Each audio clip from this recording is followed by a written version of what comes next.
Did I just watch the most authentic cyberpunk movie ever made? My name's Cinema Cultist. This is my review of Johnny Mnemonic in black and white, coming to us from 1995. So I finally got around to watching Johnny Mnemonic, and I don't know what I was waiting for because this was written by William Gibson, my favorite author who wrote Neuromancer and the rest of the Sprawl trilogy, and this is basically that trilogy brought to life on screen.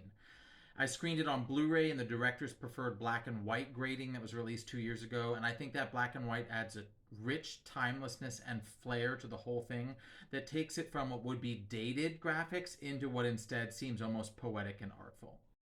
Set in an alternative future but dated 2021, Johnny Mnemonic follows Keanu Reeves, who is a courier of espionage information in his brain using a cerebral implant. Keanu is always a treat, and here he's doing a sort of pre-Matrix techno noir. It's fantastic. I'm also a sucker for cyberpunk aesthetics, and this one has it in spades, from the costumes to the set design to the imaginings of how computers and hacking works to the anti-corpo messaging.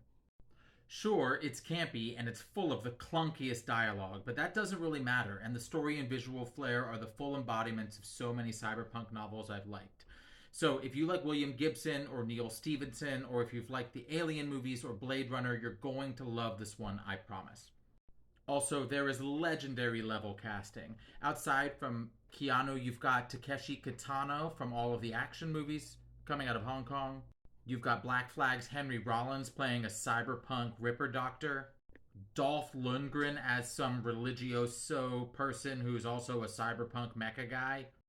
Ice-T is the leader of the Low-Techs, the anti-corpo, anti-government group. Dinah Meyer, who followed this up with Starship Troopers in iconic casting. Udo Kier on the left, who always plays a sick and twisted villain.